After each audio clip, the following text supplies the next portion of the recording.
नमस्कार दोस्तों, मार्गदर्शन पे आपका स्वागत है। मैं साधना पांडे आज बात करूंगी आपसे एक महत्वपूर्ण विषय पे। दोस्तों, ये महत्वपूर्ण विषय आ रहा है आप लोगों का कि शिवलिंग को घर में रखना चाहिए या नहीं रखना चाहिए। अब दोस्तों, ये कमेंट आ रहा है लगभग 10 दिनों से। 10 दिनों से लगातार एक ही प्रश्न आ रहा है। एक प्रश्न तो ये भी आया कि क्या शिवलिंग घर में रखने से भूत आते हैं। तो दोस्तों, आज आप जानेंगे बिल्कुल महत्वपूर्ण जानकारी कि शिवलिंग घर में रखना चाहिए या नहीं रखना चाहिए।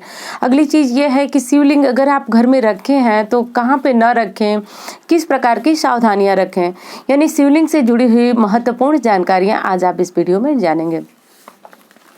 तो एक चीज़ तो आप ये बिल्कुल समझ लीजिए कि आप जो कह रहे हैं कि शिवलिंग घर में रखने से भूत आते हैं, ऐसा कुछ भी नहीं है दोस्तों। ये सिर्फ मन का भ्रम है।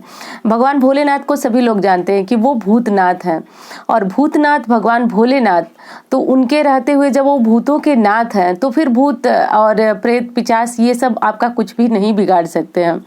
अब शिवलिंग अगर आप कहीं से सुनते हैं कि शिवलिंग घर में नहीं रखा जाना चाहिए, तो ये क्यों सुनते हैं आप, ये बहुत महत्वपूर्ण विषय है। तो इसमें महत्व ये है दोस्तों कि जब आप एक साधारण सा उदाहरण देकर के मैं आपको बताने की कोशिश करती हूँ कि जब आप अपने घर में किसी बहुत जैसे बड़े आदमी को बुला रहे हैं, जैसे कोई सेलिब्रिटी हो गए, कोई नेता हो गए, जिसको कि पता है कि जिसका रहन सहन हमारे रहन सहन से अलग है, यानी हमको और अच्छी व्यवस्था उनके लिए करनी पड़ेगी।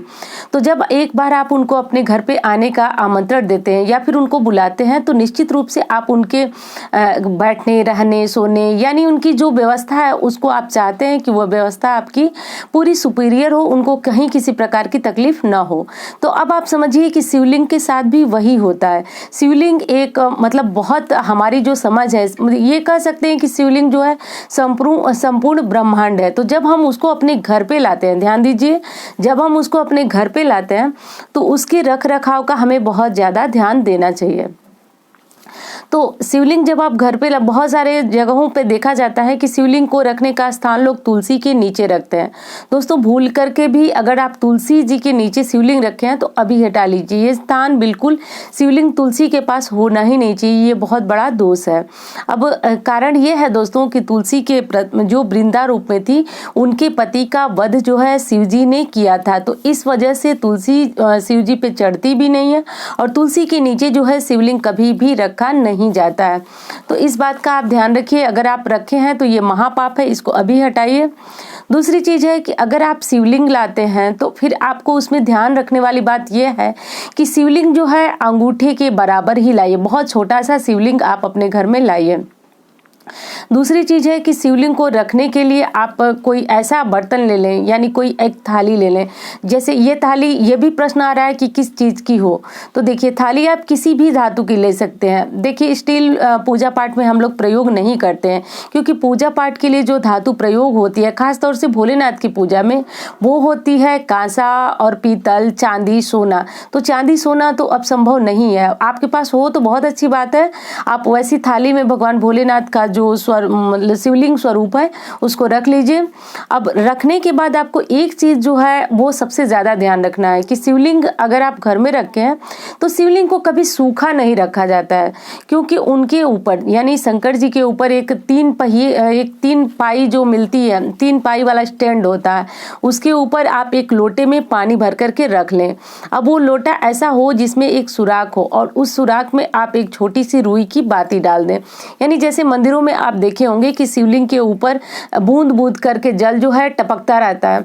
तो ऐसी व्यवस्था आप अपने घर पे रखें, क्योंकि शिवलिंग रखना बहुत अच्छी बात है, पर शिवलिंग को सूखा बिल्कुल भी नहीं रहने देना चाहिए। तो आपको यही ध्यान रखना है, जो मैंने आपको पहले उदाहरण दिया कि जब आप किसी को बुलाते हैं जो कि काफी आपको बड़ा आदमी लगता है, आपके रहन सहन से उसके रहन सहन से बिल्कुल अंतर है, परिवर्तन है, तो ऐसे में आप ध्यान रखते हैं कि उसके रहन सहन की हम व्यवस्था जो है वो हम अच्छी करें। तो उसी तरह भोलेनाथ के आप जब शिवलिंग रखते हैं तो उसमें ध्यान रखिए कि 1 लोटा जल भर करके, जो स्टैंड मैंने बताया कि वो स्टैंड आप पूजा की दुकान पे बोलेंगे कि शिवलिंग के ऊपर जो है पानी टपकने वाला जो स्टैंड होता है जिसपे हम भर के लोटा रखते हैं, तो वो स्टैंड दे दीजिए, तो वो आपको आराम से बाजार में मिल जाएगा। तो ये ले आइए आप, और उसके ऊपर 1 लोटा पानी भर करके, अगर बड़ा लोटा हो तो ये अच्छा है, और उस पर आपका बूंद बूंद करके जल जो है टपकता रहेगा।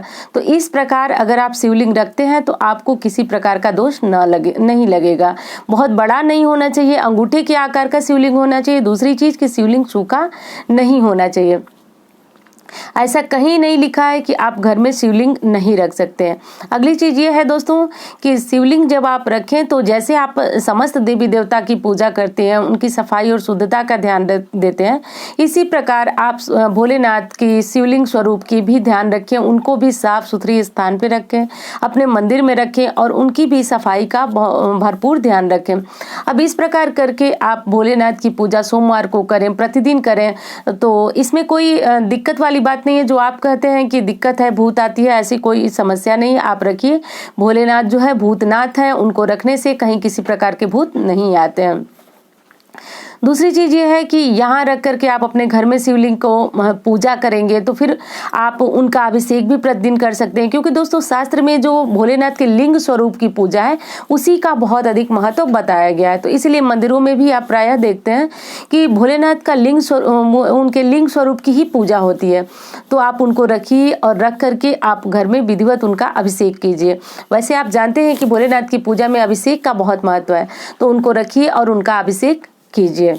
तो दोस्तों इस प्रकार करके आप ध्यान रखेंगे कि शिवलिंग के समक्ष जो है अपवित्र या गंदी वस्तुएं या कोई अपवित्र स्त्री या पुरुष वहां से उसको छून, जैसे कि आप हर मूर्ति हर तस्वीर का ध्यान रखते हैं, इसी प्रकार शिवलिंग का ध्यान रखिए। बस ध्यान यही रखना है जो बातें मैंने अभी बताई। दोस्तों उम्मीद करती हूँ जानकारी आपको बहुत पसंद आएगी। मिलती हूँ इसी तरह की वीडियो के साथ।